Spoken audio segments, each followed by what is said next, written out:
Alors, on va aborder maintenant un sujet très important tel le développement humain.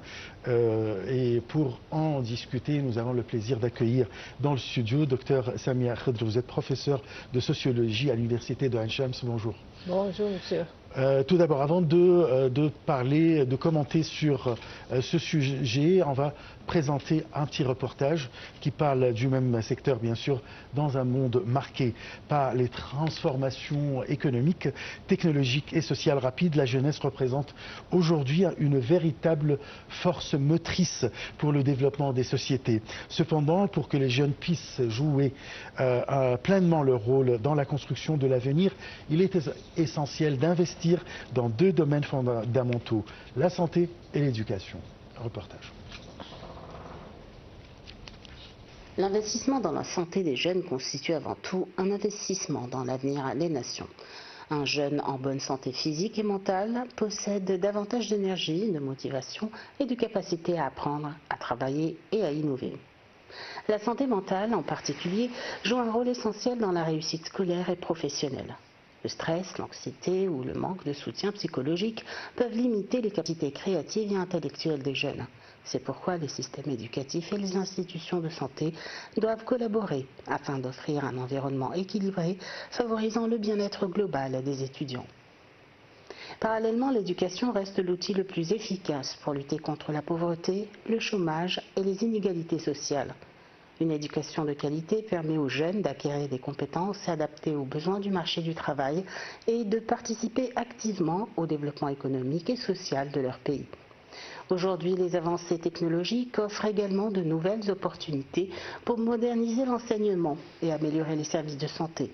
Les plateformes numériques, l'intelligence artificielle et les outils interactifs facilitent l'accès au savoir et aux soins, notamment dans les régions éloignées ou défavorisées. Il est important aussi de souligner le rôle des écoles et des universités dans la sensibilisation à la santé.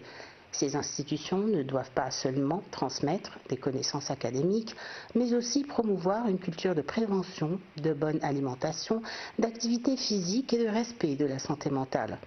Le sport et la nutrition équilibrée sont en effet indispensables pour former des jeunes capables de produire, de créer et de participer activement à la société. Les gouvernements ont eux aussi une responsabilité majeure dans le soutien et l'autonomisation des jeunes. Les politiques publiques doivent garantir l'égalité des chances en matière d'éducation et de soins de santé, tout en encourageant l'innovation, la recherche scientifique et l'entrepreneuriat.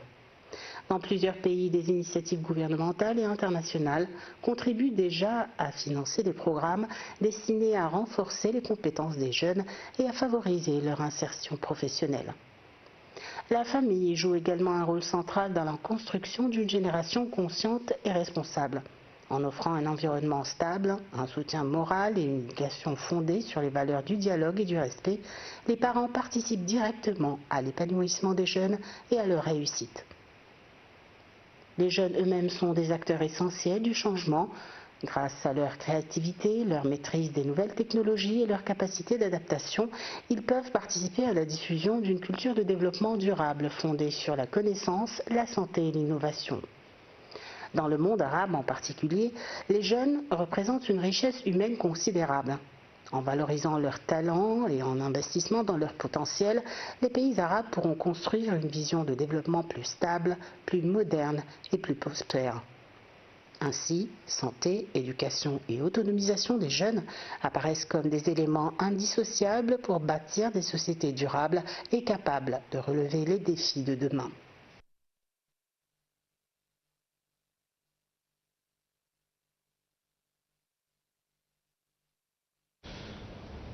Alors, docteur Samia Khedr, je rappelle que vous êtes professeur de sociologie à l'université de Ain Shams.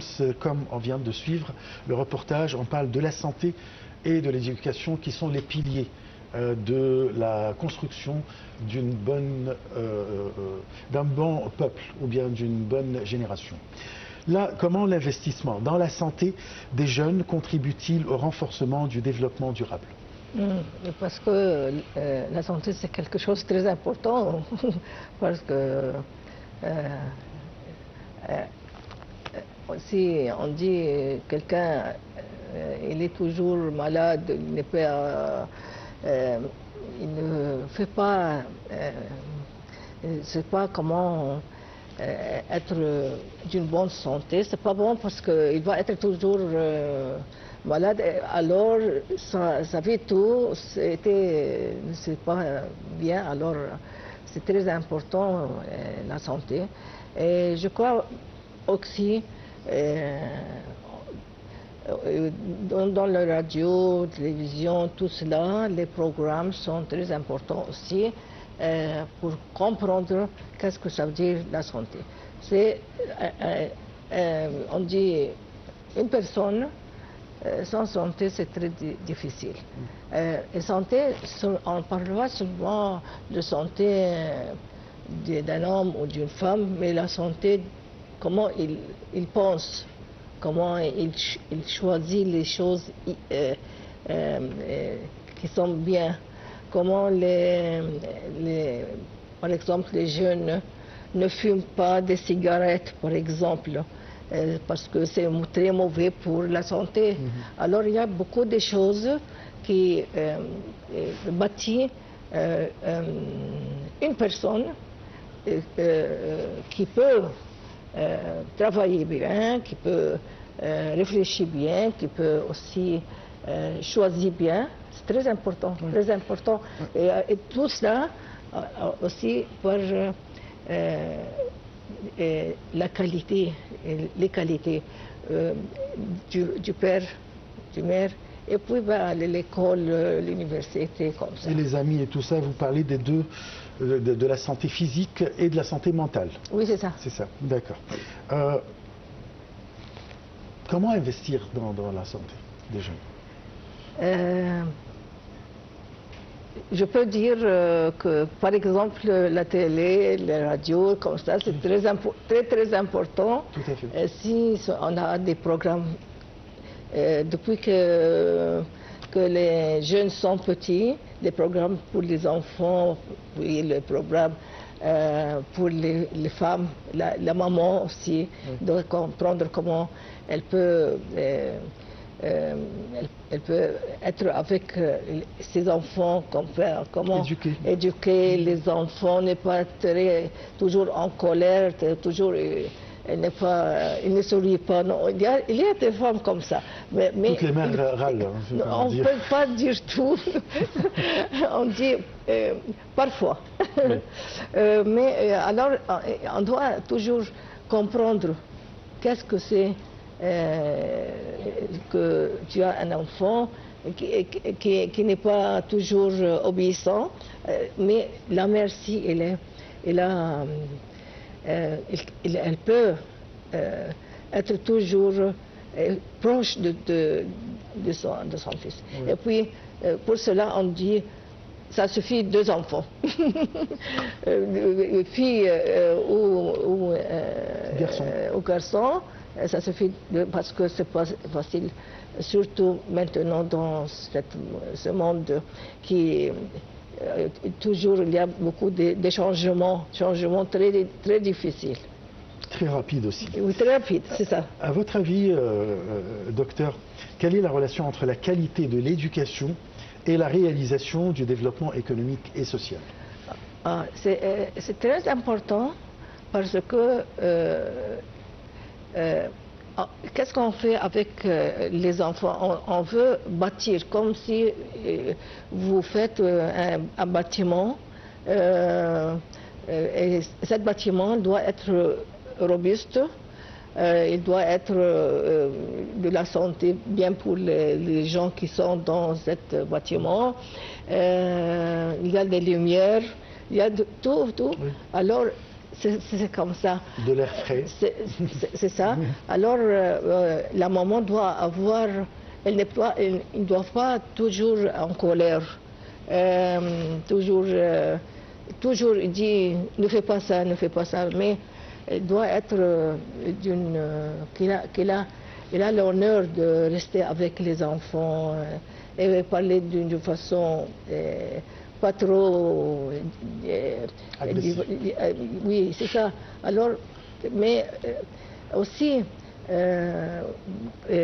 Vous avez, je dis, le radio, les télévisions, tout cela, c'est quelque chose de très important de dire pour les mamans qu'elle doit être un peu, elle a le chaleur d'avoir l'enfant et parler avec l'enfant d'une façon très raisonnable, très douce, comme ça. Mais je crois, parfois on dit, les mamans en Égypte toujours, elle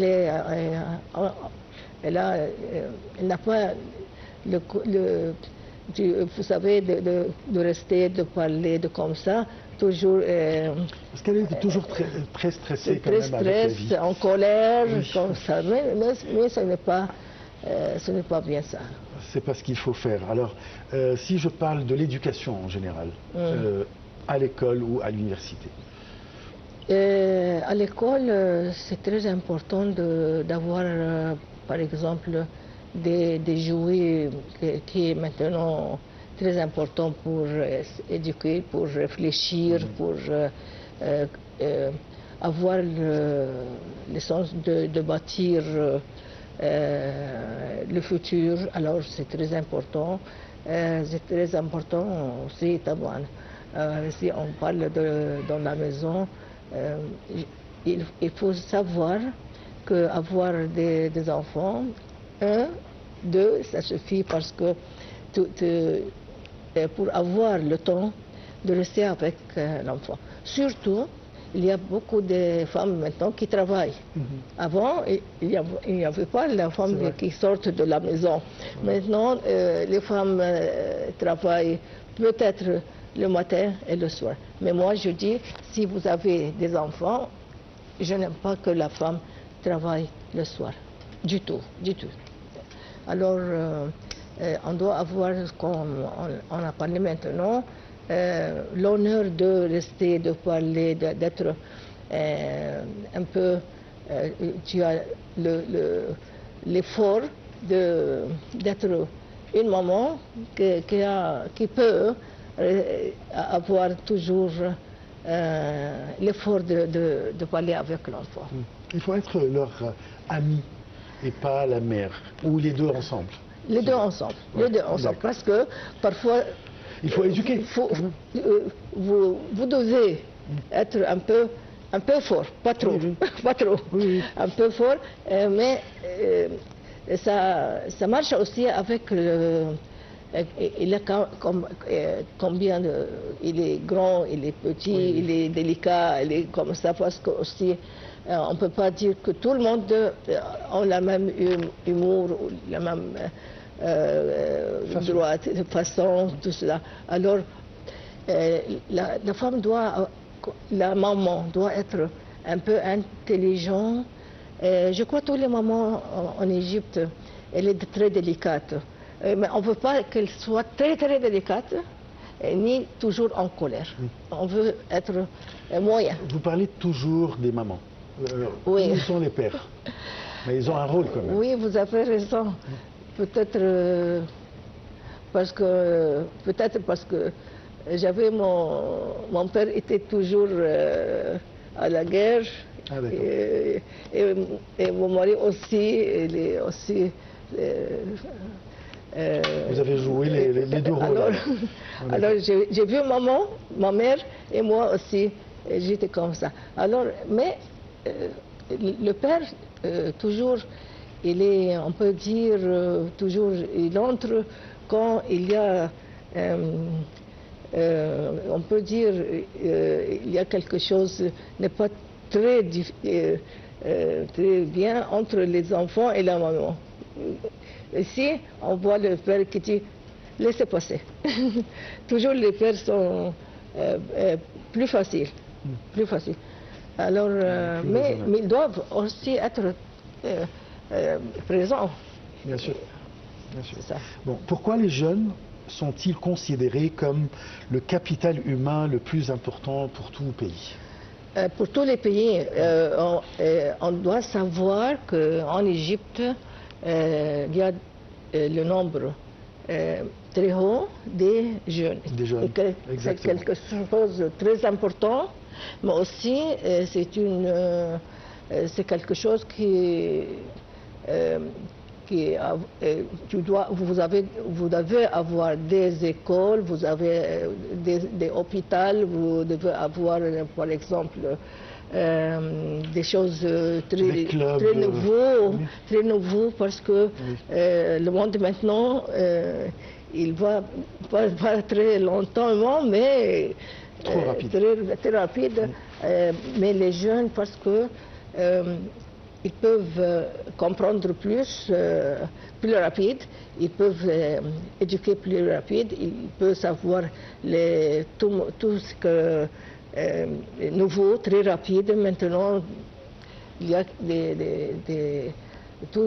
chaque jour, il y a quelque chose qu'on n'a pas entendu de ça, mais les enfants, les jeunes, ils peuvent comprendre plus que nous, c'est moi, pas vous, parce que vous êtes jeune. Merci, c'est gentil. Non, mais c'est parce que c'est leur ère. C'est ça, c'est ça. Comment la santé influence-t-elle des jeunes à apprendre et à innover? Je parle toujours que on doit éduquer comment être avec les enfants. Parce que parfois, je dis parfois, pas plusieurs aussi, des mamans qui toujours, peut-être, elle ne parle pas lentement, elle est un peu force les choses, elle ne sait pas comment éduquer d'une façon délicate. C'est très important, très important. Et je crois maintenant, il y a vous, dans vos programmes, vous faites ça, et dans les radios, mettre l'accent sur oui. Par contre, il faut dire quand même que la maman, elle a beaucoup d'occupations, oui. Elle est trop fatiguée, elle fait tout en même temps. Alors c'est normal qu'elle fait des restrictions, des consignes, et en même temps qu'elle soit un peu nerveuse. Écoute, monsieur, si j'ai un enfant, c'est mon responsabilité. Mon responsabilité. Alors, je dois toujours apprendre que je dois, cette responsabilité est très importante parce que je suis un maman. Je ne dis pas, oh, les enfants ils ne sont pas disciplinés, ils ne sont pas doux, mais je dois dire, un enfant, après 3-4 ans, un autre, et c'est tout. On ne dit pas je veux les garçons, je veux les filles, non, ça ne va pas. Ça ne va pas. Parce que maintenant, c'est trop cher, la vie est trop chère, premièrement, et la vie est très... Mais nous avons beaucoup de choses qu'on doit faire maintenant, c'est pas comme avant. Et tout va très vite, alors je dois aussi être un peu comprendre ça. Oui, je dois respirer. Oh, quel est le rôle des technologies modernes dans le développement de l'éducation et l'amélioration des services de santé destinés aux jeunes? Du tout. Si on parle technologie moderne. Du rôle de technologie, les jeunes aussi, ils comprennent plus que ses pères et ses mères de technologie. Bien sûr. Je ne parle pas seulement des jeunes, mais aussi les petits. Oui. Ils comprennent de technologie plus que ils sont nés comme ça. Non, mais c'est vrai. Alors, mais comment, vous savez, comment être près de nos enfants. On ne laisse pas les enfants faire ce qu'ils veulent. Et aussi, on ne doit pas être toujours... qu'est-ce que tu fais? Qu'est-ce que tu as fait? Tu parles à qui? Il faut donner un peu de liberté. un peu de liberté, si je vois avec qu'est-ce qu'il fait, mais de ne pas toujours des ordres. Ouais. Des ordres comme si il est dans un siège. Non, non. Je dois être un peu moyen, c'est ça. Parfait. Une dernière question, docteur. Comment les écoles et les universités peuvent-elles renforcer la sensibilisation à la santé chez les étudiants? Santé. Oui. On dit santé sociale ou santé. Santé, non, santé physique. C'est ça. Mais je crois, premièrement, la maison. Oui. Et puis les écoles. Et puis l'université. Je crois, à nos jours, chaque 3 mois, 4 mois, il vient quelqu'un, pas quelqu'un, il y a plusieurs médecins qui viennent pour voir si tout va bien. Si tout va bien pour les jeunes. Oui. On dit parfois si les yeux un peu rouge, si quelqu'un qui tousse, si quelqu'un n'est pas, il ne reste pas bien, tout cela passe. Des consultations régulières. La maladie, si quelqu'un est malade, les autres vont être malades. Et la maladie pour les enfants, les jeunes, peut-être les rencontre, c'est quelque chose qui donne, il n'est pas doux, il n'est pas, il est un peu, peut-être, il ne veut pas parler à quelqu'un, il est un peu... Parfait. Je vous remercie beaucoup, docteur Samia. C'est moi qui vous remercie, monsieur. Je voudrais rappeler que vous êtes professeur de sociologie à l'université de Ain Shams. Merci beaucoup pour toutes ces explications et éclaircissements. Merci à vous, je te remercie bien. C'est la fin de notre émission. Très très bonne journée. Au revoir. Merci à docteur.